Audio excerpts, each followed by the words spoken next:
ప్రభు అయిన యేసుక్రీస్తు నామంలో మీకు హృదయపూర్వకమైన వందనాలు తెలియపరుస్తున్నాను. ప్రభు మిమ్మల్ని ఆశీర్వదించి దీవించుగాక.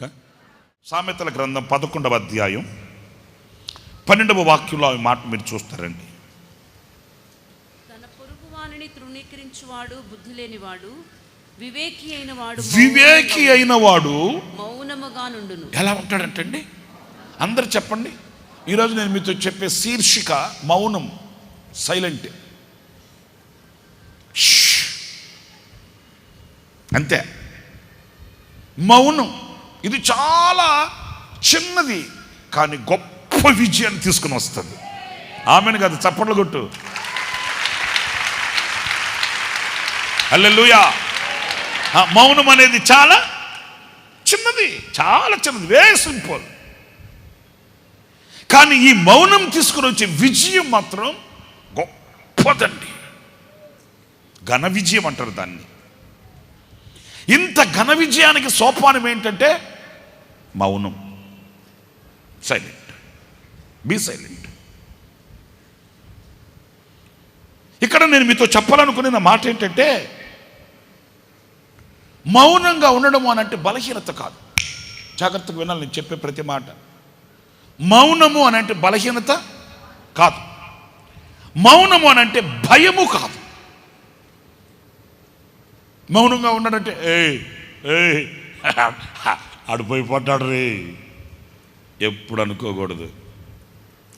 సింహం కూడా ఒక అడుగు వెనక్కేసిందంటే వెనక్కి తగ్గిందని కాదు, వేగాన్ని పెంచడానికి. సింహం శత్రువుని చూసి ఒక అడుగు ఇట్లా వెనక్కేసింది అనుకో, మనం మీసాల మేలేసి కాలు రెగరేయకూడదు. వెనక్కేసింది అడుగంటే తగ్గింది, భయపడింది, జంకింది అనుకోకూడదు. ఉన్న వేగం కంటే అధికమైన వేగం కొరకే వెనక్కి వేసింది అడుగును గుర్తించాలి. ఇక్కడ నేను మీతో చెప్పేది, మౌనము అంటే భయపడినట్లు కాదు, భయము కాదు. మౌనము అంటే చేతగాని తనము కాదు. మూడవది, మౌనము అనంటే సమాధానం చెప్పలేక కాదు. ఇక్కడ మీరు జాగ్రత్తగా వినండి. మౌనము అంటే బలముండి, శక్తి ఉండి, సమాధానం చెప్పగలిగిన జవాబు నీ దగ్గరుండి నీవు మాట్లాడకుండా ఉండడమే మౌనం. సమాధానం ఉంటుంది, శక్తి ఉంటుంది, ధైర్యం ఉంటుంది, తగు కాలానికి కావలసిన సమస్త నీ దగ్గర ఉంటుంది. ఉండి కూడా ఉపయోగించుకొనక నిలిచిన స్థితి మౌనం. మరి నీకు తెలుసు కదరా, తెలుసు, మరి ఎందుకు చెప్పలేదు? చెప్పకూడదు. మరి నీకు ఇది అలవాటే కదా, నీకు ఆ సామర్థ్యత ఉంది కదా, మరి ఎందుకు మాట్లాడలేదు? మాట్లాడకూడదు. అరే నువ్వేం భయపడేవాడు కాదు కదా, మరి ఎందుకు భయపడ్డావు? నేను భయపడట్లే. మరి భయపడట్లే, సామర్థ్యం ఉంది, సమాధానం ఉంది, మరి ఎందుకు మాట్లాడట్లేదు? అదే మౌనం అంటే. ఈ మౌనం ఎవరి దగ్గర ఉంటుంది? అందరు చెప్పండి, ఎవరి దగ్గర ఉంటుంది? అవివేకుల దగ్గర ఉండదు. అవివేకులు ఏం చేస్తారంటే ప్రతిదానికి ఆన్సర్ చేస్తాడు, ప్రతిదానికి సమాధానం చెప్తాడు. కుక్క చచ్చిపోయినా దానికి సమాధానం, పిల్లి చచ్చిపోయినా దానికి ఒక వీడియో, ఎలుకలు చచ్చిపోయినా దానికి ఒక వ్యాఖ్యానం. ప్రతిదాని ఎందుకురా నాయనా అంటే స్పందించాలని. అన్ని మనం స్పందించవలసినవి కావు, అన్నింటిలో మనం నోరు విప్పవలసినవి కావు. వివేకి అన్నింటిని ఆన్సర్ చేయడు, అన్నింటికి జవాబిచ్చుకుంటూ కూర్చోడు, అన్నింటిని మెడలో తగిలించుకోడు. వివేకి ఎక్కడ మాట్లాడాలో అక్కడ మాట్లాడతాడు, ఎక్కడ మౌనంగా ఉండాలో అక్కడ మౌనం అయిపోతాడు. అంతే. ఇదే వివేకం అంటే.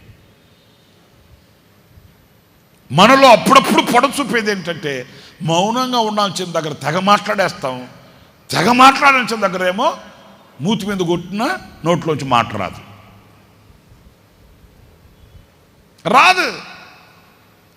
ఉండాల్సిన చోటేమో అలాగ ఉండము, ఉండకూడని చోటేమో ఇలా ఉండడానికి మనం సాహసిస్తాం. ఇదే మన అపజయానికి కారణం, మన ఘనతకి ఆటంకం, దైవ దీవెనలకు మనలో లేని యోగ్యత ఇదే. వివేకి కావాలి. ఆయన కూడా ఆకాశం నుంచి చూస్తున్నాడంట. ఎవరిని? వివేకము కలిగి యెహోవాను వెదకువాడు మాత్రమే కాదు. ఇంకొక మాట చెప్పనా? వివేకం లేకుండా నీవు దేవుణ్ణి నమ్ముకున్నవాడు అయినా నీ ద్వారా దేవునికి అవమానమే కలుగుతుంది. కొంచెం కఠోరమైన మాటలు ఇవి. వివేకం లేకుండా నువ్వు ఎంతకాలం నుంచి దేవుని మందిరానికి వచ్చేవాడు అయినా, వివేకం లేకుండా నువ్వు ఎంతకాలం క్రైస్తవుడు అయినా నీ వలన దేవునికి మహిమ కలగదు. అందుకే దేవుడు ఎవరిని వెతుకుతున్నాడంటే వివేకము కలిగి ఆయనను వెదకువాడు. వింటున్నారా? బాధాకరమైన ఒక విషయం చెప్తాను, వినండి. దేవుడు మాట్లాడమన్న చోట మోషే ఏం చేశాడు? ఆ బండను కొట్టాడు. కొడితే దేవుడు ఏం చేశాడు? వెంటనే మోషేను అంగీకరించాడండి. అతనికి కలిగిన పనిష్మెంట్ ఎంత గొప్పదంటే అసలు పాలు తేనెలు ప్రవహించిన దేశంలో అడుగు పెట్టకుండా చనిపోయాడు. ఇక్కడ నేను మీతో చెప్పాలనుకున్న మాట ఏంటంటే, అంతకాలం సేవ చేసిన వ్యక్తి వివేకం లేకుండా చేసిన ఒక్క పని దేవుడు సహించలేకపోయాడు. ఏదో అంతకాలం సేవ చేసిన ఆయన చేతిలో బలముగా వాడబడిన వాణ్ణి, ఆయన పిలిచి పరిచర్యనిచ్చి అద్భుతాలు చేయించిన వ్యక్తిని, మహత్కార్యాలు చేయించిన వ్యక్తిని, ఐగుప్తులో కొనియాడబడిన వ్యక్తిని ఫరో సేవకుల ఎదుట, అలాగే ఇశ్రాయేలీయుల ఎదుట మోషేను దేవుడు ఏం చేశాడట? ఘనపరిచి గొప్ప చేశాడట. గొప్ప చేసిన వ్యక్తినే విడిచిపెట్టేశాడు అంతే. ఏంటి మోషే చేసిన పాపం? వివేకం లేకుండా ప్రవర్తించాడు. నేనేం చెప్పాను, ఏం చేశాడు? నేనేం చెప్పాను, అతడు ఎలా ప్రవర్తించాడు? కాదు ప్రభువా, మరి అంత గొప్పగా ఎంతకాలం సేవ చేసావు, ఎంతకాలం నన్ను వెంబడించావు, ఎంతకాలం నా దగ్గర, ఇది కాదు. Note it. నా పాయింట్ కావాలి, సబ్జెక్ట్ కావాలి నాకు. నీవు అవివేకంగా ప్రవర్తించావు. అవునయ్యా అంతే.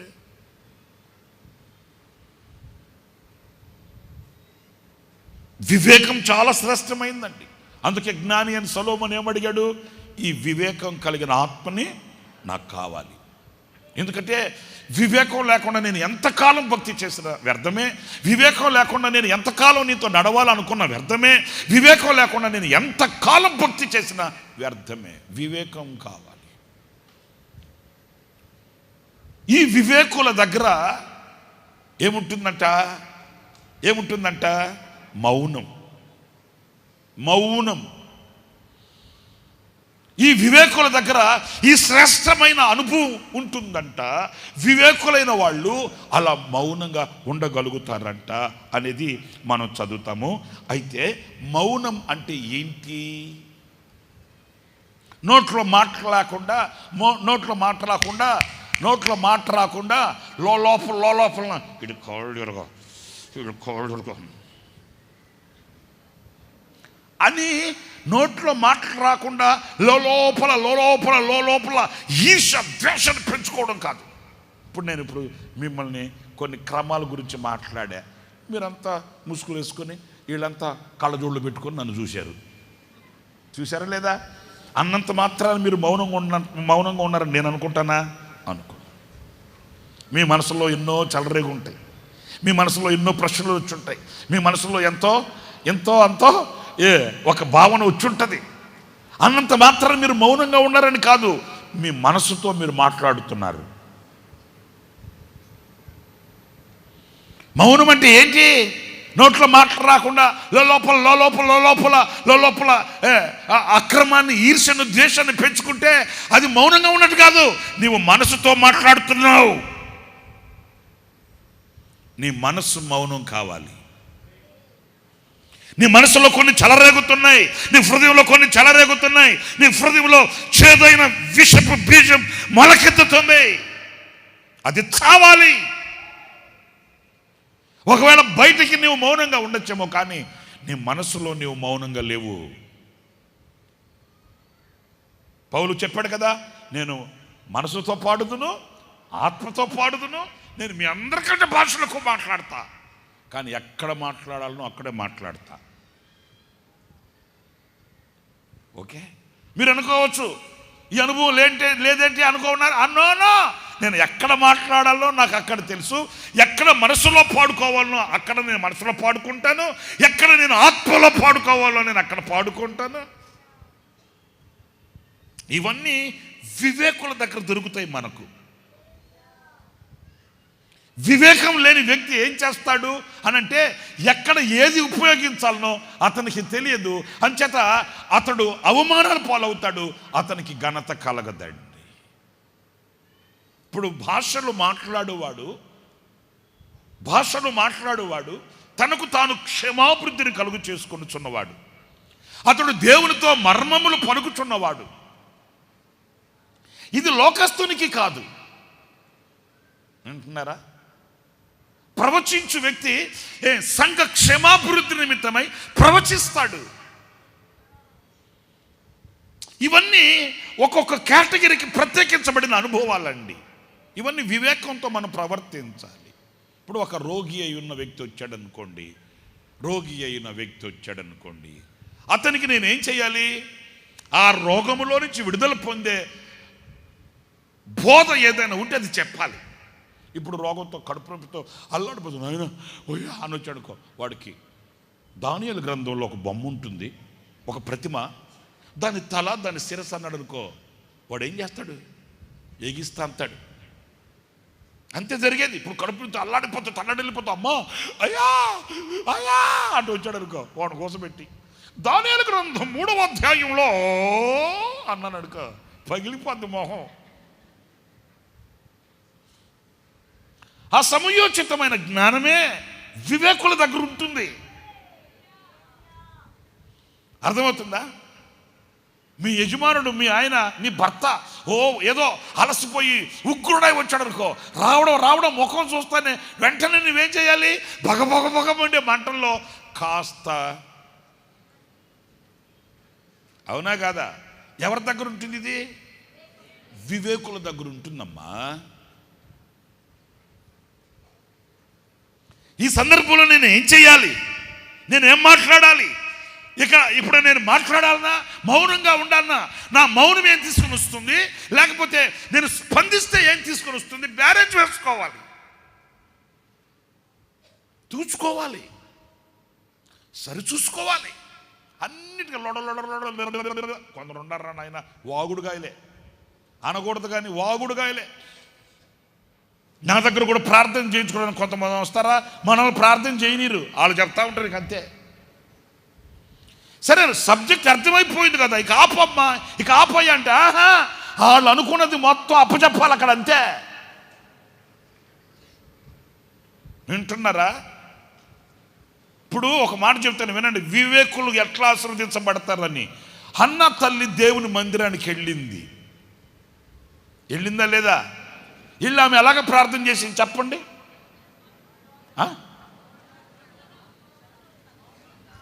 ఓ ప్రభు, ఎక్కడ ఉన్నావయ్యా, నా ప్రార్థన వినవా స్వామి, అట్లా చేసిందా? మౌనంగా ఊగుతా ఉంది. అట్లాగని ప్రార్థన చేయకుండా ఉందా? ఎట్లా చేసింది? మనసుతో. అది మాట్లాడుతుంది. జాగ్రత్తగా వినండి. అప్పుడు దైవజనుడు వచ్చాడు, ఆమెను చూశాడు, ఆయనకు అర్థం కాల. అప్పుడు ఆమె క్లారిటీ ఇచ్చింది, అయ్యా నేను మనోదుఖము గలదానై నీళ్ళ వల్ల నా హృదయాన్ని కొమ్మరించుకొనుచున్నానయ్యా. మౌన అంటే అర్థం ఏంటి? ఇక్కడ అన్ని అందరికీ చెప్పుకోదగినవి కావు. మీ గుండెల్లో రాసుకోండి ఈ మాటని. అన్ని అందరికీ చెప్పుకోదగినవి. అంత పెద్ద దైవజనుడు అక్కడ ఉన్నాడు, మరి ఆమె వచ్చి ఆయన చెప్పుకోలేదే? ఆమె ఎవరితో చెప్పుకుంది? అదే మౌనం అంటే. అదే మౌనం అంటే. దేవునితో చెప్పుకోవాలి. ఇక అందరితో చెప్పుకున్న నోరు మూతపడాలి. కనబడ్డ వాళ్ళందరికీ చెప్పుకొని, కనబడ్డ వాళ్ళందరికీ వివరించుకొని, కనబడ్డ వాళ్ళందరికీ మొత్తం ఆది నుంచి అంతం వరకు వివరించుకోవాలన్న ఆ ఆశ ఉంటుందే, అది చావాలి. ఏదైనా నేను నోరు తెరిస్తే, ఏదైనా నేను మనసు విప్పితే అంతే. అందుకే ఆమె దీవించబడినదై తన ఇంటికి వెళ్ళింది. ఆశీర్వదించబడిన వ్యక్తి అయితే తన ఇంటికి వెళ్ళింది. ఎందుకని? ఆ మౌనం. ఈ సమస్య నేను అందరికి చెప్పుకునేది చెప్పండి కాదు. ఎవరికి చెప్పుకునేది? ఎవరి దగ్గర ఉంటుంది ఈ ఆలోచన? యా యా చిన్నది చిన్నది, కానీ ఇచ్చే విజయం మాత్రం గొప్పది. గొప్పదండి. అన్ని నాళ్ళు ఆమె అనుభవిస్తున్న ఆ క్షోభకి తెరపడింది కంతే. ఆమె మౌనంగా దేవుని మందిరానికి వచ్చి ఎవరితో నేను నా కళ్ళారా చూసా. నేను చాలా చాలా చాలా కూడికల్లో కూడా చెప్తుంటా.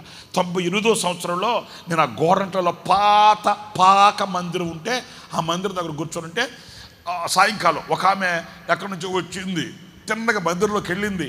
ఈ బలిపీఠం దగ్గర అప్పుడు పాత మందిరంలో సిమెంటు ఈ దిమ్ములు ఉండేవి, కూజల్లాగా.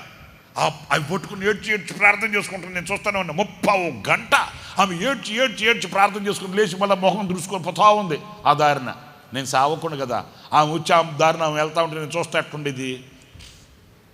సావకుండా కదా నేనే వెళ్ళి వందనాలమ్మ ప్రైజులాడమ్మా అన్నాను. నాకు చాలా చిన్న వయసు అప్పుడు, 98వ సంవత్సరంలో. ఇప్పటికి నేను మర్చిపోలా. ఆమె అనింది ప్రైజులాడ్ బ్రదర్ అనింది. అబ్బో బ్రదర్ అనిందంటే విశ్వాసే, పిశాచి కాదు అనుకున్నాను. అప్పుడు నేను అన్నాను, అమ్మ ప్రార్థన చేయించుకోవాలనుకుంటే ఇక్కడ సేవకులు ఉంటారమ్మ, ప్రార్థన చేయించుకోవచ్చమ్మా అన్నాను. నేను చిన్నపిల్లన్నప్పుడు సేవకుని బ్రదర్ని. అప్పుడు నేను బాధ్యత లేకుండా ప్రవర్తించకూడదు కదా. మందిరంలోకి ఎవడు వచ్చిపోతున్నా మనకు పట్టినట్టుగా మన అట్ట కాదు కదా. ఒక బాధ్యత కలిగిన సేవకుని లక్షణాలు కదా అవి. అంచేత ఆమెను పలకరించమ్మా ప్రార్థన అంటే ఆమెనింది పర్లేదు బ్రదర్ అనింది. కదమ్మా సేవకులు అన్నారమ్మా, పెద్దోళ్ళు ఉన్నారమ్మా, ప్రార్థన చేసుకోవచ్చమ్మా అన్నాను. తెలియదని ఆమె అనింది, బ్రదర్ నాకు ఏ బాధ వచ్చినా, ఏ నష్టం కష్టం వచ్చినా, ఏ ఇబ్బంది వచ్చినా నేను తిన్నగా దేవుని మందిరికి వచ్చి ప్రార్థన చేసుకోవడం నాకు అలవాటు బ్రదర్. నేను ఇంటికి వెళ్ళేసరికి నా దేవుడు అద్భుతం చేసి ఉంటాడు బ్రదర్, నా నమ్మకం అది అనింది. ఇప్పటికే మర్చిపోలే. అప్పుడు నేను అన్నాను, ఎక్కడి నుంచి వచ్చారమ్మా మీరు అన్నాను. గుజ్జనగుండలో నుంచి వచ్చాను బ్రదర్ అనింది. గుంటూరులో గుజ్జనగుండలో, అది ఎక్కడ కూడా నాకు తెలీదు. ఆమె చెప్పింది ఇప్పుడు దాకా గుర్తుంది నాకు అంతే. 98వ సంవత్సరంలో గుజ్జనగుండలో నుంచి వచ్చాను బ్రదర్. అట్లా అంటే సరే నమ్మ వందనాలమ్మా అన్నాను. ఆమె చిన్నగా నన్ను చెలిపింది. ఆమె అలవాటు అది. ఏం అలవాటు? ఏ కష్టం వచ్చినా, ఏ నష్టం వచ్చినా, ఏ కన్నీళ్ళు వచ్చినా, ఏ ఇబ్బంది వచ్చినా నేను మొదట నా దేవుని దగ్గరికి వెళ్ళి నేను నా దేవునితో చెప్పుకోవాలి. మౌనం అంటే ఏంటి? దేవునితో కూడా చెప్పుకోకుండా ఉండమని కాదు. నీ మనస్సు విప్పు, దేవునితో మాట్లాడు. మనస్సుతో దేవునితో మాట్లాడే ఆ మనసుతో ఇంకెవరితో మాట్లాడద్దు.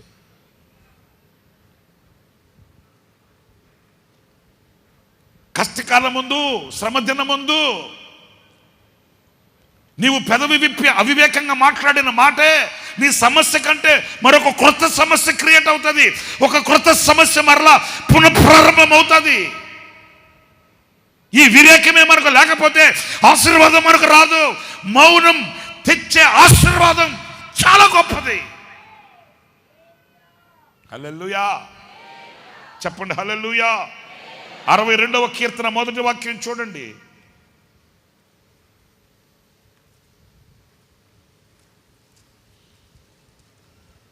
నా ప్రాణము దేవుని నమ్ముకొని మౌనముగా ఉన్నది. ఇప్పుడు నాకు చెప్పండి, ఎవరిని నమ్ముకొని? అందరు చెప్పండి, ఎవరిని నమ్ముకొని? దీన్ని నేను కొంచెం రివర్స్లో అడుగుతున్నాను, అందరు సమాధానం చెప్పండి. మౌనముగా ఉన్నాడు అని అంటే ఇతను ఎవరిని నమ్ముకొని మౌనంగా ఉన్నాడు? అందరు చెప్పండి. ఇప్పుడు దేవునిని నమ్ముకున్న వ్యక్తి ఎలా ఉంటాడు? ఎలా ఉంటాడు? అన్నింటికీ స్పందించడు, అన్నింటికీ అతడు నోరు విప్పడు, అన్నింటికీ మట్టికి అతనిలో ఉన్న భావన ఏదో చెప్పాలి అన్నట్లుగా ఉన్నాడు. ఎందుకంటే అతను వివేకి. ఎవరు? అందరూ చెప్పండి, ఎవరు?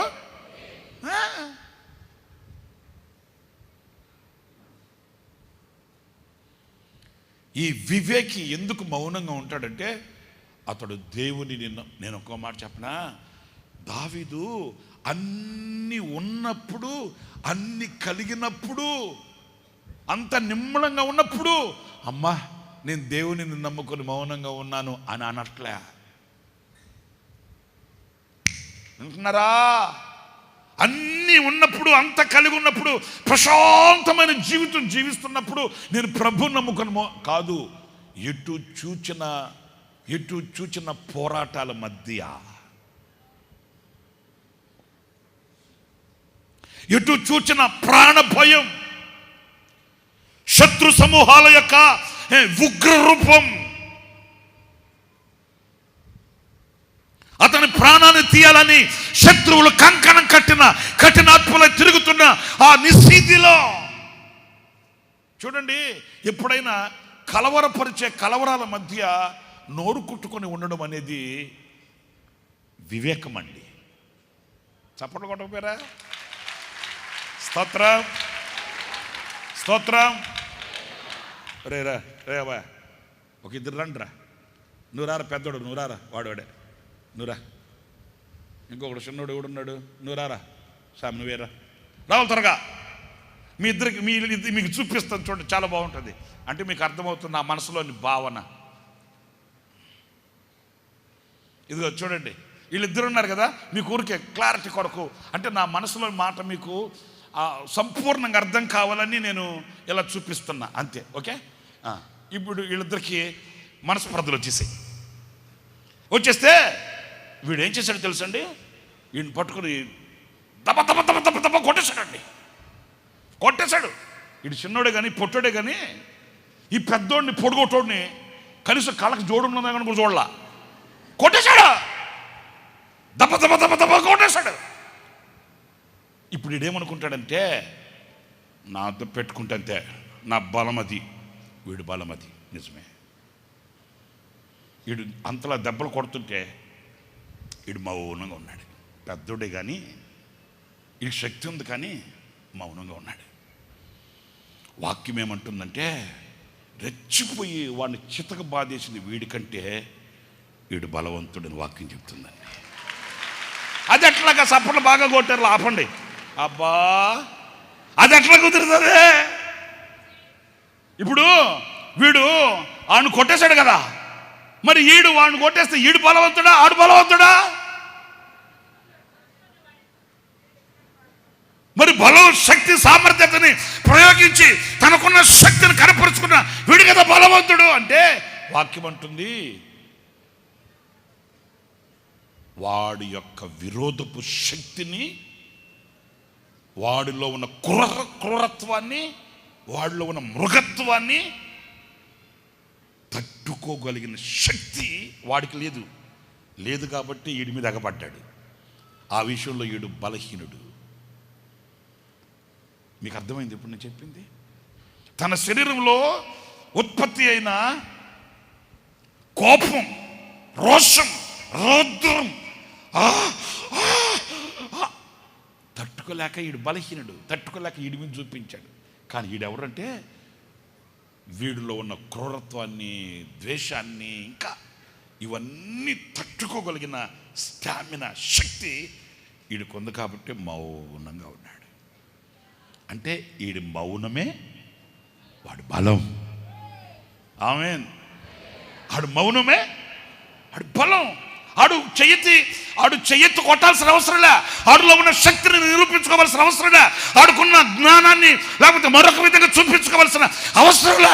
ఆడు మౌనమే వాడు శక్తి అంటే, వాడు బలం ఏంటో చూపించేసింది. అంతే. స్తోత్రం కలుగుగాక. ఇంకొంచెం గట్టిగా చెప్తే ఏమాయా? హల్లెలూయా, హల్లెలూయా, హల్లెలూయా. చెప్పండి గట్టిగా, హల్లెలూయా. కూర్చోపోండి రాబాయ్.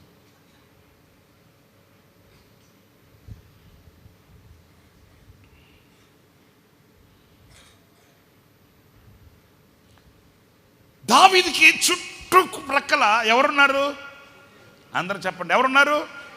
సన్మానాలు చేసేవాళ్ళు, సన్మానించి పొగడతలు పూలదండలు వేసేవాళ్ళు ఉన్నారా? లేదు.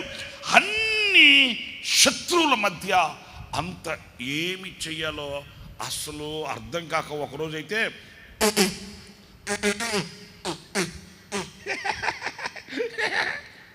అట్లా పిచ్చి పిచ్చిగా ప్రవర్తిస్తుంటే మతిపోయింది వాళ్ళకి. ఎందుకంటే దావీదు ఉన్న పరిస్థితి, అతడున్న స్థితి అంత కష్టమైన పరిస్థితి. ఇప్పుడు నేను ఆ రేంజ్ తెలియడానికి ఈ మాట చెప్తున్నా. దావీదుకున్న శోధనలే, దావీదుకున్న ఇబ్బందులే, ఇరుకులు ఎలాంటివి అనంటే అలాగా నటించవలసిన పరిస్థితులు అతనికి వాటిల్లాయి. అంత ఇరకాటంలో, అంత కష్టాలలో, అంత శత్రువుల చేతులు ఇరక్కపోయిన అనుభవం కలిగిన దావీదు అతడట ప్రభువుని నమ్ముకొని ఎలా ఉన్నాడంట? చెప్పండి, గట్టిగా చెప్పండి. మౌనంగా ఉన్నాడంటండి. స్తోత్రం, హల్లెలూయా, హల్లెలూయా. యాకోబు పత్రిక 1వ అధ్యాయం 19వ వాక్యం చూడండి.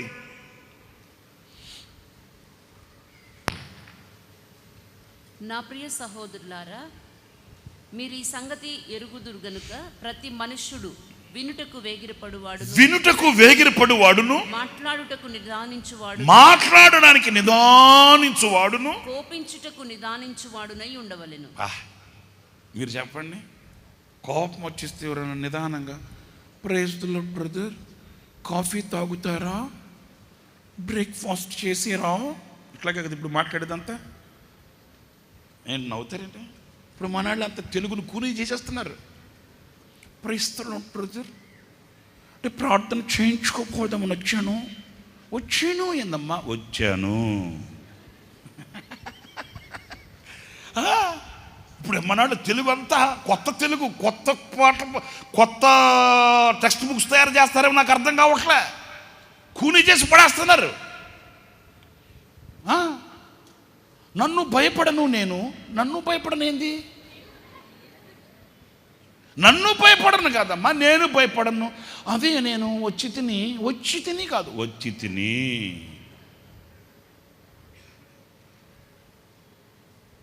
ఇప్పుడు కోపంతో రగిలిపోయే వ్యక్తి, హలో అందరు నన్ను చూడండి, కోపం రగిలిపోయే వ్యక్తి మరి నెమ్మదిగా మౌనంగా ఉంటాడా? మరి అదే ఆ కోపంలోనే, ఆ కోపంలో నీ నోట నుంచి వచ్చే మాట నీకెంత చేటు చేస్తుందో నీకు అర్థం కావట్లే, నీకెంత డ్యామేజ్ చేస్తుందో అర్థం కావట్లే. ఒకవేళ నేను గెలిచాను అని అనుకుంటున్నావేమో, ఒకవేళ నేను రాణించాను అని అనుకుంటున్నావేమో, ఒకవేళ నేను అధిగమించాను, నా ప్రతాపం ఏంటి నేను చూపించాను అనుకుంటున్నామేమో, కానీ అది తీసుకుని వచ్చే డ్యామేజ్ ఎదుటి వాళ్ళుగా వివేక్ గుర్తిస్తాడు, నీ నోటు రాస్తాడు. ఓహో, ఇతని మనస్తత్వము ఇది. మౌనంలో పాఠం నేర్చుకుంటాడు, కోపంలో ఆధిక్యతను పోగొట్టుకుంటాం. అతడు అధికారే కావచ్చు, మేనేజరే కావచ్చు, నాయకుడే కావచ్చు, కాపరే కావచ్చు. అతడు మౌనంగా, అంత స్థితిలో ఉన్న వ్యక్తి మౌనంగా ఉన్నాడంటే అర్థం ఏంటంటే అతడు మౌనంలో పాఠం నేర్చుకుంటున్నాడు. వింటున్నారా? మేనేజర్ దగ్గరికి వెళ్ళాను, దుమ్ము రేపేశాను అన్న. దుమ్ము ఎట్లా వేస్తుంది? గదిలో దుమ్ము ఎట్లా వేస్తుంది? నువ్వు దుమ్ము లేపలా, దుమ్మెత్తి నెత్తి మీద పోసుకున్నావు. ఎందుకు? పరిశుద్ధాత్ముని ప్రేరేపణతో మాట్లాడుతున్నాను. నువ్వు దుమ్ము లేపలా, అనవసరంగా లేనిపోని చెత్తంత నెత్తి మీద వేసుకుని దుమ్ము నీ నెత్తి మీద నువ్వే పోసుకున్నావు. మేనేజర్ మౌనంగా విన్నాడు. ఎగిరావా? బయటకు వచ్చి బాటిల్ నీళ్లు తాగావా? అందరితో చెప్పుకున్నావు, దుమ్ము రేపేసా. ఏం రేపలా? మేనేజర్ అన్నీ విన్నాడు. ఓకే, ఓహో, నీ ముఖం చూస్తే అంత సాఫ్ట్గా ఉన్నావు, నీ హృదయం చూస్తే ఇంత హార్ష్గా ఉన్నావా? ఓహో, సరేనండి, సారీ అండి, నా వలన మీకేమైనా ఇబ్బంది కలిగి ఉంటే సారీ అన్నాడు ఆయన. ఎందుకంటే అతని మౌనంలో ఇప్పుడు గొప్ప జయం కలిగింది అతనికి. ఏంటంటే నీవెవరో, అది నీవెవరో తెలిసిపోయింది. ఇప్పుడు ఎన్ని కోట్లు ఖర్చు పెట్టినా నీవెవరో తెలుస్తుంది ఆయనకి? చెప్పండి. తెలీదు. గయ్యాలి గంపలాగా నేరేసుకుని అచ్చా అన్నావు. ఆ తర్వాత చూడు ఏమైంది? మేనేజర్ గారు అందరిని ప్రమోట్ చేస్తూ ఉన్నాడు, మనల్ని మాత్రం అక్కడే పెట్టాడు. ఎన్నిసార్లు వెళ్ళి, సార్ నమస్తే సార్, నేను చేరి 18 years అయింది. నాకు తెలుసండి. ఓ నో ప్రాబ్లం, నేను చూస్తూ ఉన్నానండి, చేస్తాను, నీకు మేలు చేస్తాను కదా అంటాను. నీ ఆశీర్వాదాన్ని కాలద్దనుకునింది ఎక్కడా? అదే మౌనం విజయమే తెస్తుంది. ఆ కోపంలో నీవు నిదానించాలి. ఆ కోపంలో నీవు నోరు చెప్పండి, నోరు మాట్లాడరేంటి? నోరు కట్టాలి. హల్లెలూయా చెప్పండి, హల్లెలూయా.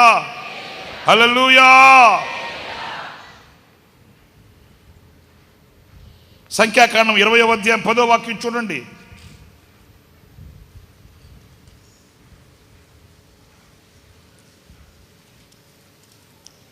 సంఖ్యాకాండం 20వ అధ్యాయం 10వ వాక్యం. మోషే అహరోనులు ఆ బండ ఎదుట సమాజము ఎదుట పోగు చేసినప్పుడు అతడు వారితో ద్రోహులారా వినుడి. ఏమన్నాడండి? ఎందుకన్నాడు? కోపం. అదే కరెక్టే, కోపం. ఉప్పు కారం తిన్నవాళ్ళం అండి, తినవాకు. ఎవడు అన్నాడు? ఉప్పు కారం తింటే కొంచెం ఎక్కువ వచ్చేస్తుంది అన్నప్పుడు తగ్గించే.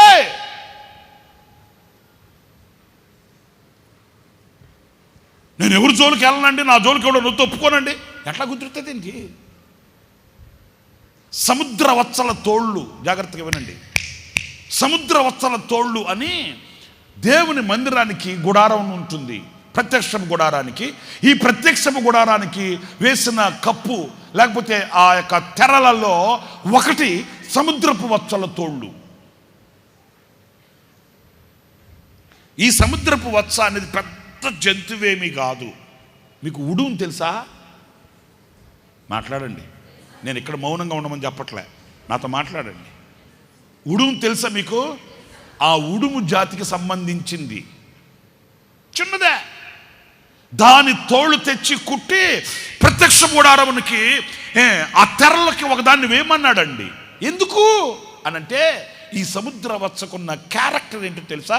ఇది సముద్రంలో ఉంటుంది, బయట ఉండదు. సముద్రంలో సంధ్యావేళ, సంధ్యావేళ అవుతున్నప్పుడు, చీకటి పడుతున్నప్పుడు సముద్రంలోంచి బయటకు వస్తుంది. దీని క్యారెక్టర్ ఏంటంటే ఆ సముద్రంలోంచి బయటకు వచ్చి ఈ సంధ్యావేళ చీకటి పడుతున్నప్పుడు ఇక ఆ ఇసుకలోకి వస్తుంది, ఇసుకలో తిరుగుతూ ఉంటుంది.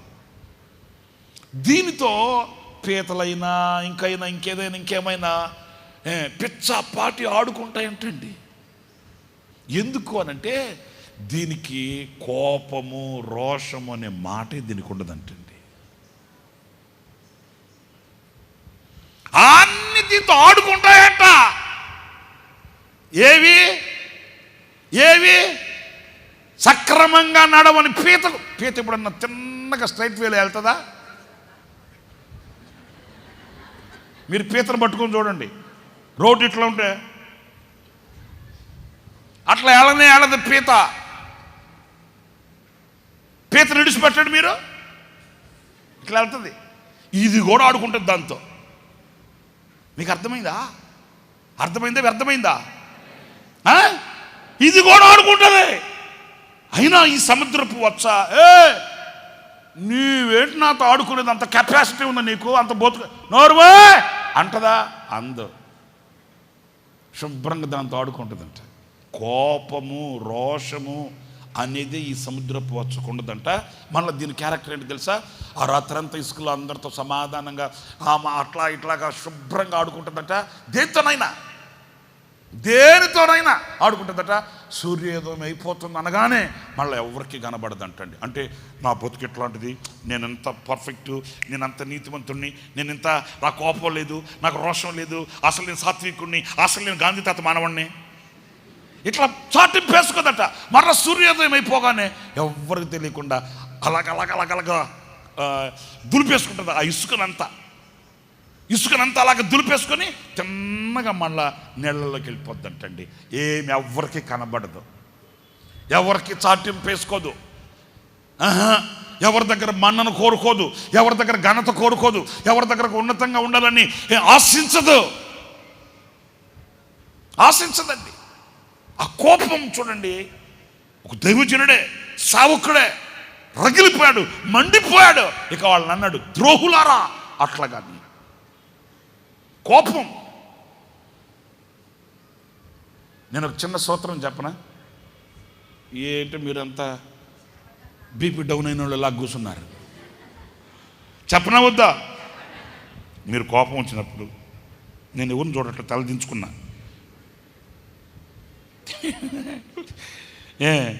ఎప్పుడైనా మీరు ఒక 4 సూత్రాలు గుర్తుపెట్టుకోండి. కోపం రాగానే ఎవరికి సమాధానం ఇవ్వకండి, ఆన్సర్ చేయకండి, జవాబు ఇవ్వద్దు. మరలా చెప్తున్నా, కోపం వచ్చేసింది అనుకో, వెంటనే ఆన్సర్ చేయద్దు, వెంటనే జవాబు చెప్పద్దు.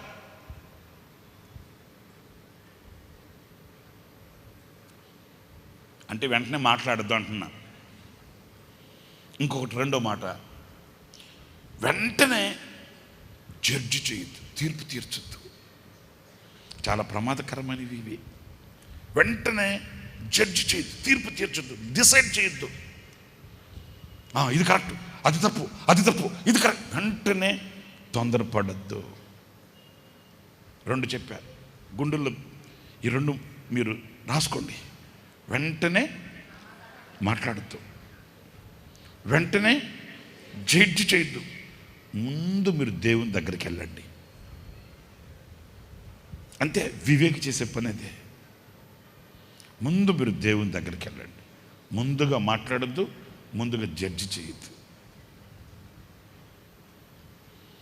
కొంచెం ఆగేవనుకో, కొంచెం ఆలోచించేవనుకో, ఎన్ని పాఠాలు నేర్చుకుంటావో, ఎంత మేలుకొలుపు నీకు కలుగుతుందో. కొంచెం ఆలోచించు, కొంచెం మౌనంగా. అందుకే మోషే ఎంత గొప్ప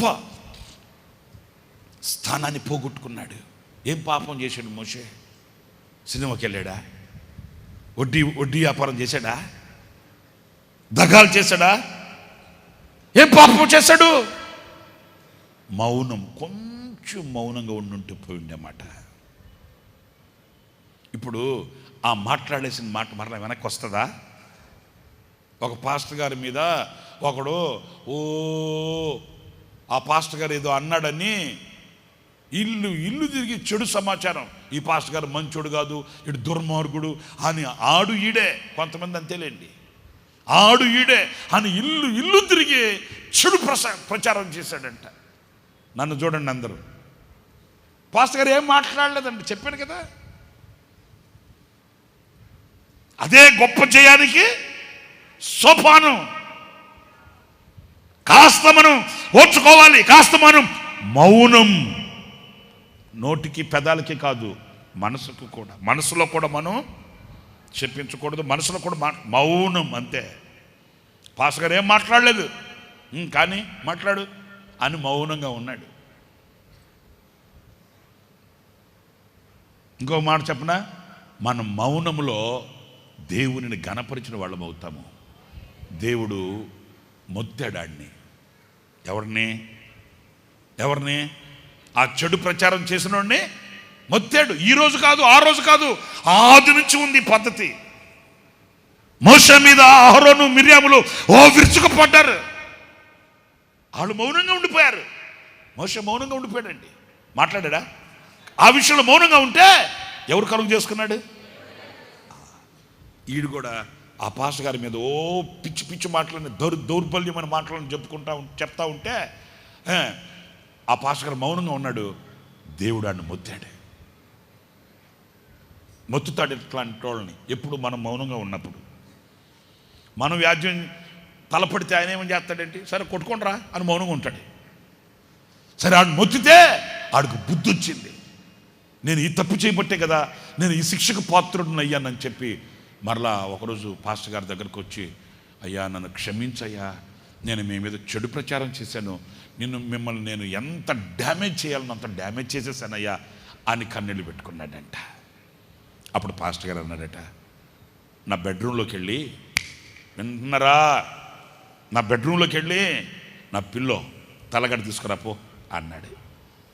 ఎందుకు పాస్టర్ గారు బెడ్రూమ్లోకి వెళ్ళి నన్ను తలగడదమ్మన్నాడంటే, అమ్మ పాస్టర్ గారు క్షమించేశాడు, నన్ను ఇక నాకు స్వతంత్రతని ఇచ్చేశాడు అని సంబరాలతో గంతులు వేసుకుంటూ వెళ్ళి బెడ్రూమ్లోకి వెళ్ళి ఆ దిండు తీసుకుని వస్తే పాస్టర్ గారు అన్నాడట, ఆ కత్తెర తీసుకొని ఆ దిండు కోసి అన్నాడంట. ఏంట్రా ఇది అని కత్తెర తీసుకుని వచ్చి ఆ దిండు కోసేస్తాడు. అందులో అంతా ఈ దూది ఉంటుంది కదా, ఈ బూరకు దూది ఉంటుంది కదా.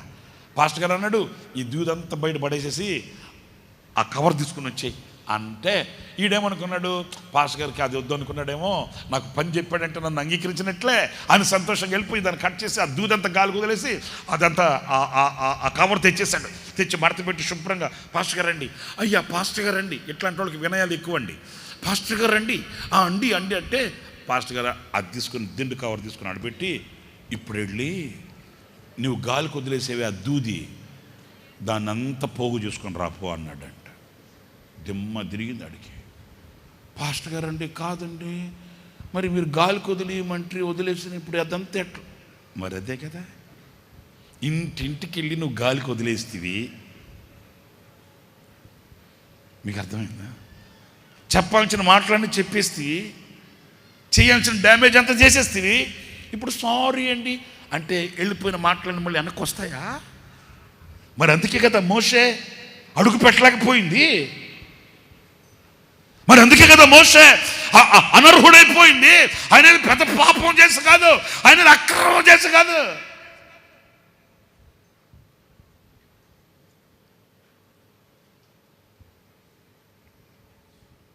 మన యేసయ్యని గురించి ఒక మాట చెప్తానా? చూడండి ఆ మాట 53వ అధ్యాయంలో ఉంది కదా, యెషయా గ్రంథం.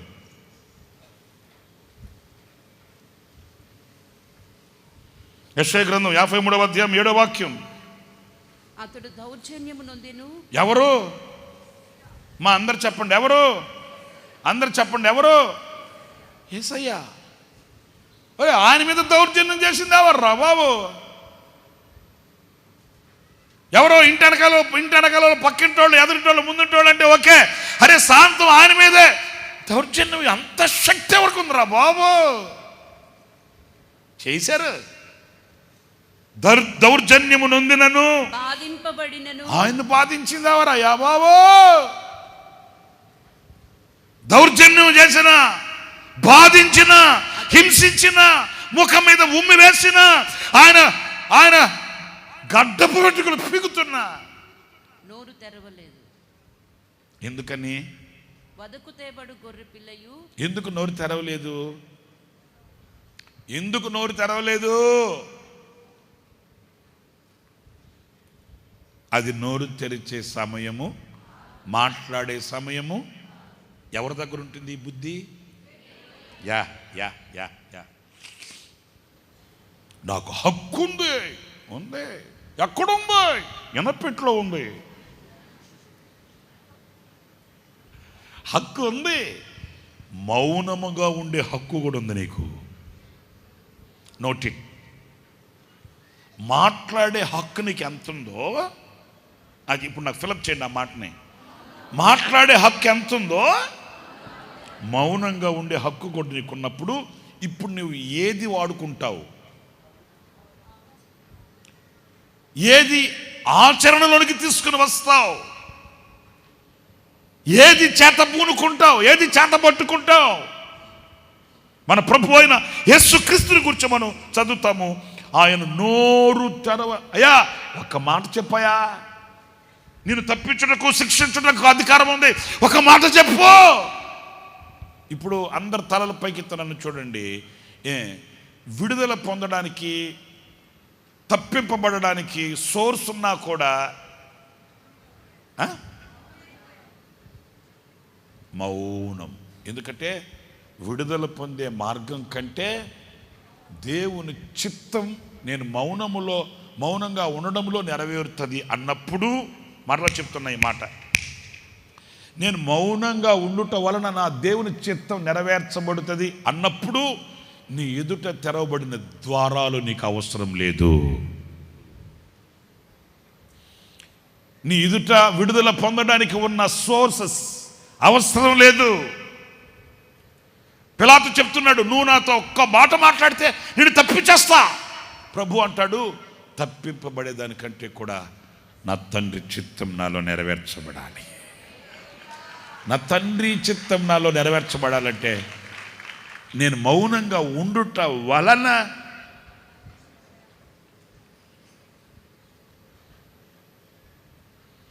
భార్యాభర్తలు విడాకులు తీసుకోవడానికని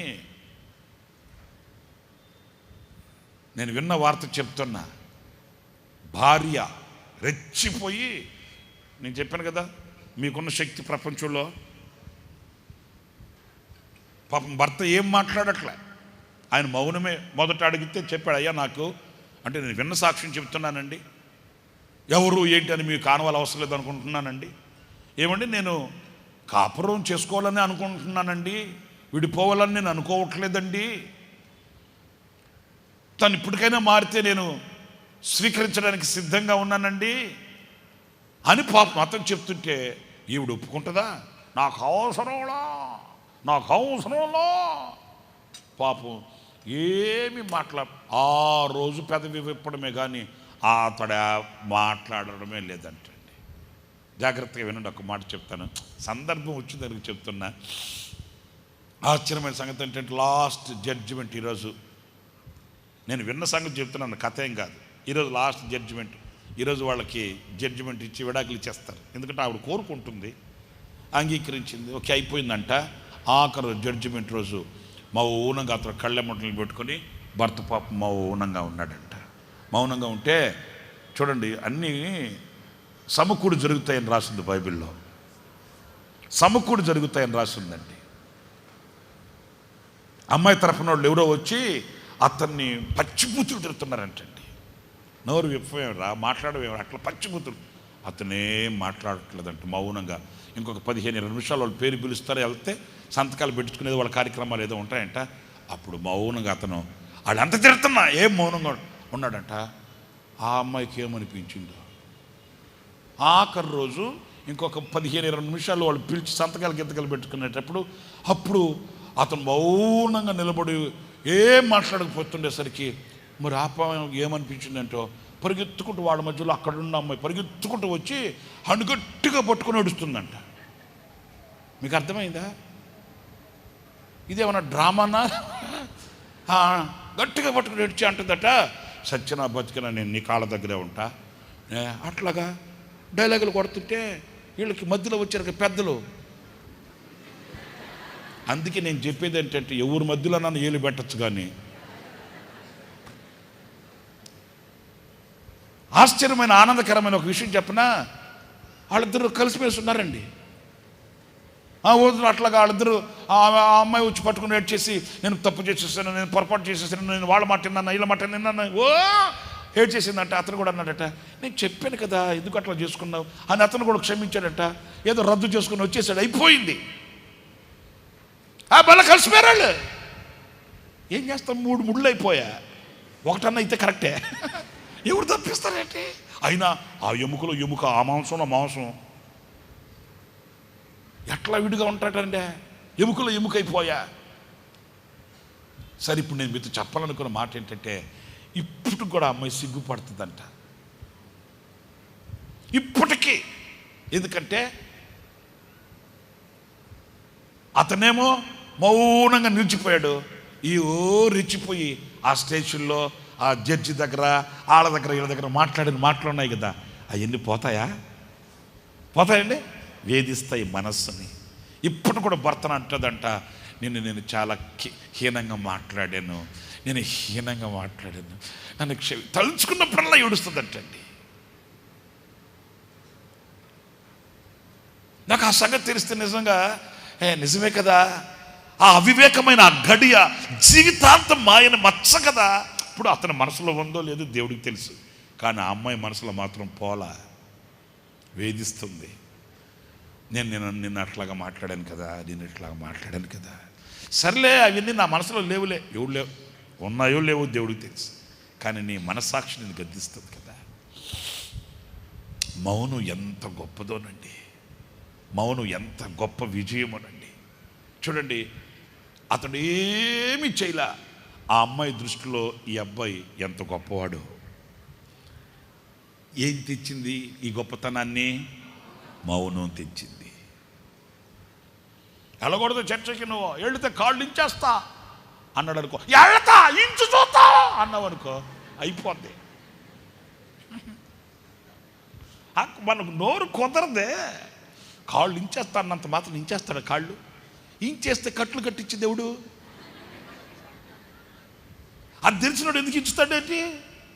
అన్నంత మాత్రాన అప్పుడే కాళ్ళు ఇచ్చేసినట్టు, హాస్పిటల్ తీసుకెళ్ళినట్లు, రాడ్లు ఎక్కించేసినట్టు నువ్వు ఫీల్ అయిపోతే ఎట్లా? నీకు ఘనతది. 46వ కీర్తన 10వ చరణం. ఊరకుండి నేనే దేవుడునని అబ్బా, ఊరకుండి నేనే దేవుడునని తెలుసుకొనుడి. అన్యజనులలో నేను మహోన్నతుడు నగుదును. చాలు, ఊరకుండి నేనే దేవుడునని అంటే, ఇప్పుడు నేను రివర్స్ చెప్తా, ఆయనే దేవుడని తెలుసుకున్నవాడు అంతే, తొందరపడడు. యెహోవా ఈరే. నిరాశపడకండి, ఓడిపోయానని అనుకోకండి, నీ ప్రయత్నం మానకండి. యెహోవా ఏ దేవుడని అంతే నమ్మిక ఉంచితే, యెహోవా ఏ దేవుడని తెలుసుకుంటే మౌనం. మౌనం ఏది నోటికే కాదు, మరలా నేను రిపీట్ చేస్తున్నా, నోటికే కాదు. అందరు చెప్పండి, నోటికే కాదు, మనస్సుకి కూడా. స్తోత్రం. నా చిన్న ఈ సేవ అనుభవంలో కూడా ఎన్నో నేను దాటుకుని వచ్చిన మార్గాలే ఎన్ని.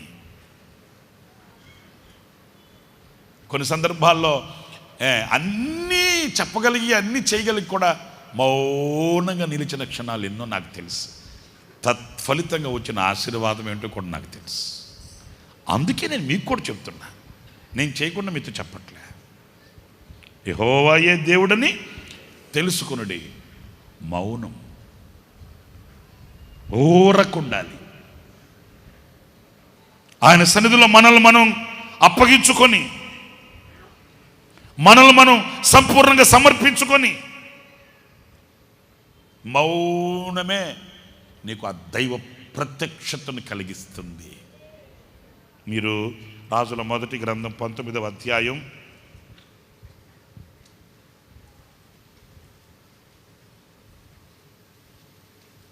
11, 12 వాక్యాలు చదువుతారు, ఒక్కసారి చూడండి.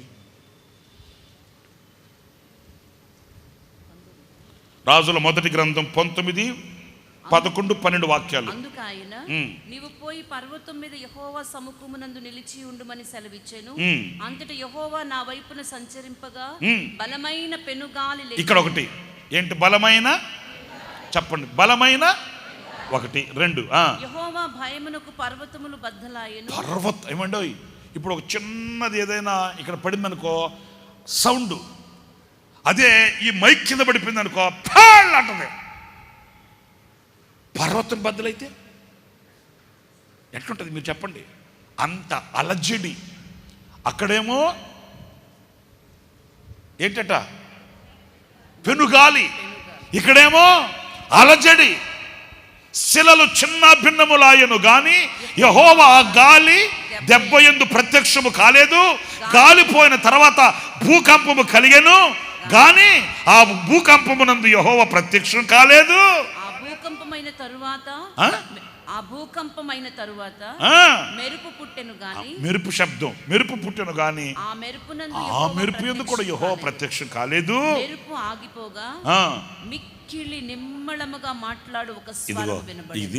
ఇది వినండి, ఇవన్నీ పోయిన తర్వాత నిమ్మళత్వం అంటే ఆ నిశ్శబ్దం, ఆ మౌనంలో యెహోవా స్వరం అతనికి వినబడిందంటండి. వింటున్నారా? ఇప్పుడు నేను ఒక్క మాట చెప్పి ముగించేస్తా. యెహోవా స్వరం మనం వినాలంటే మౌనం, నిశ్శబ్దం, ఏం మాట్లాడకూడదు, మౌనం. ప్రశాంతంగా నీ మనస్సుని, నీ నోటిని, నీ హృదయాన్ని నిమ్మళపరుచుకొని మౌనంగా. ప్రతి చల్లటి పూట ఆదాముతో మాట్లాడేవాడంట. అంటే చల్లటి పూట అంటే సాయంకాలం అని కాదు. ప్రతి ప్రతి ప్రతి చల్లటి పూట అంటే అతని మనసును కుదుటపాటు చూసుకొని ప్రశాంతంగా. మనసులో ఎన్నో అలజడులు ఉంటాయి, హృదయంలో ఎన్నో కెరటాలు వంటి కలతలు ఉంటాయి. అవన్నిటిని నిమ్మళపరుచుకొని అణగదొక్కుని మౌనంగా. అప్పుడు ఎవరి స్వరం వినబడుతుంది చెప్పనా? దేవుని స్వరాన్ని. మౌనం ఎంత గొప్పదో చూడండి. పాడనా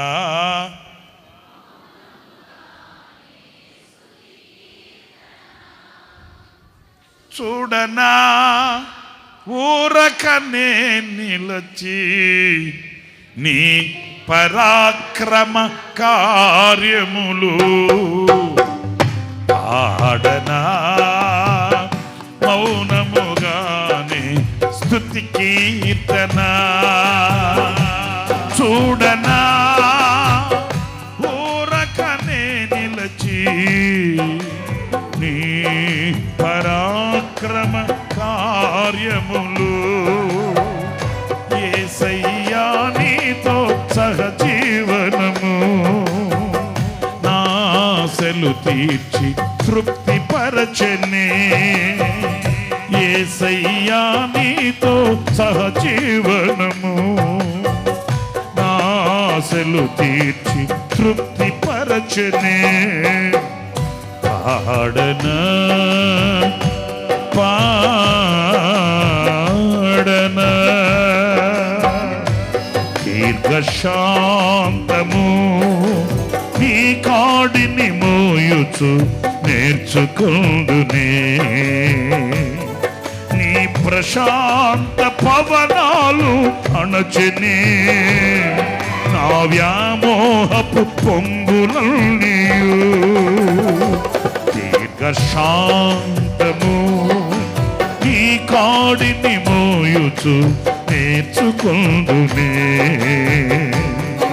నీ ప్రశాంత పవనాలు అణచనే నా వ్యామోహపు పొంగులన్నీయు. నా ఓదార్పు నిధివి నీవే, నానాద తైలము నీవే. నా ఓదార్పు నిధివి నీవే, నానాద క్షేత్రము నీవే. పాడనా పాడనా పాడనా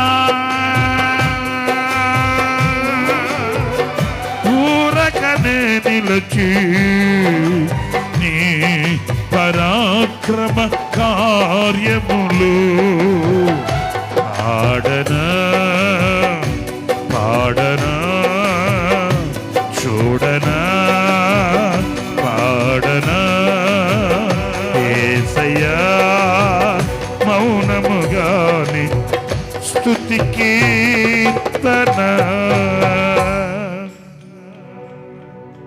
చూడనా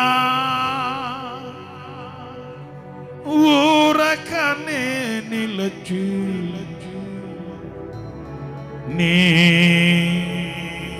పరాక్రమ కార్యములు. పాడనా పాడనా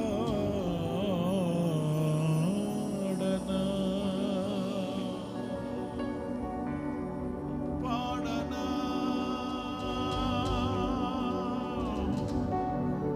పాడనా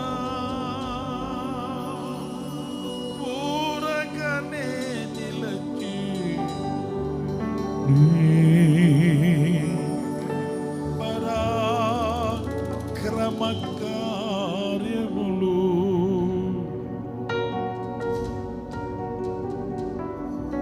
నా విమోచన గానము నీవే, నా రక్షణ శృంగము నీవే, నా ఓదార్పు నిధివే నీవే, ఆనంద క్షేత్రము నీవే,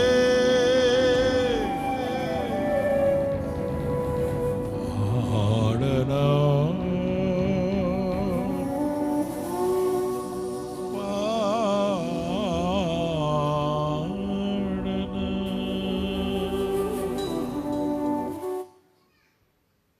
ప్రార్థన.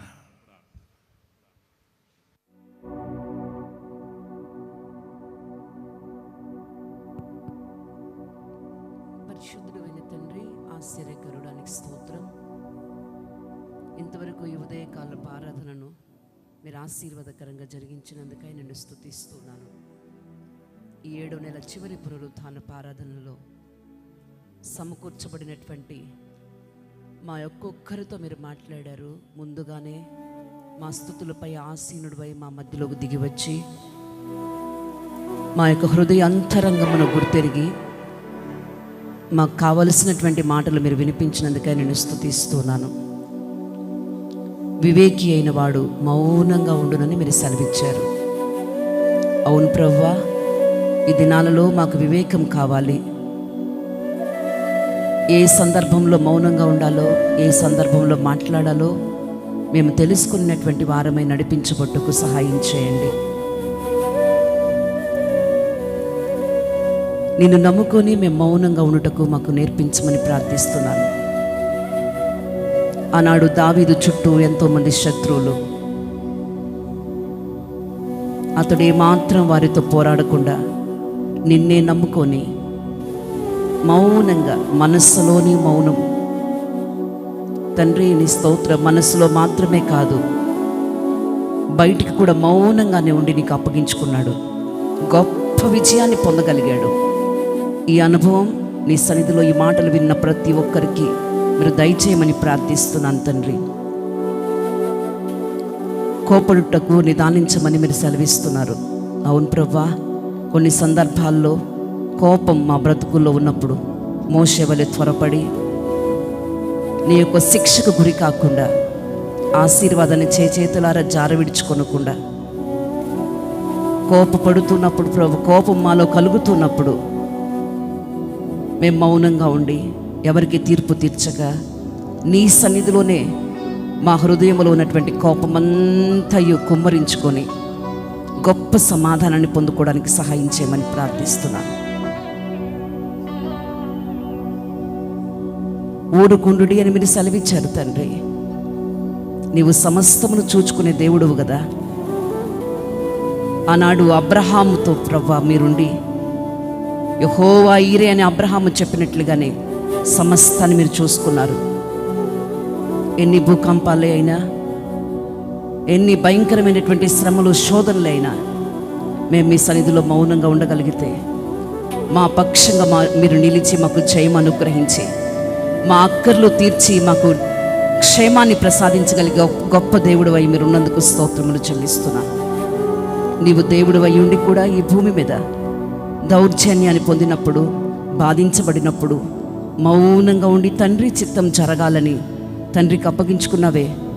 ఈ ఉదయకాలంలో మేమందరం కూడా మీ సన్నిధిలో అలాగ నీకు అప్పగించుకొని మీ చిత్తం మా బ్రతుకుల్లో జరుగునట్లు, మా వలన మీకు మహిమ కలుగునట్లు వివేకమును మీరు మాకు ప్రసాదించి మౌనంగా ఉండటం మాకు నేర్పించి అందులో ఉన్నటువంటి ఆశీర్వాదం, విజయము, దీవెన, క్షేమము, సమాధానం మేము పొందుకొని మా బల పరాక్రమమును చూపించుకొనక మా పక్షంగా ఉన్నటువంటి నీవు మహిమ పొందేటట్లుగా నీకు అప్పగించుకోగలిగే కృప దయచేయండి.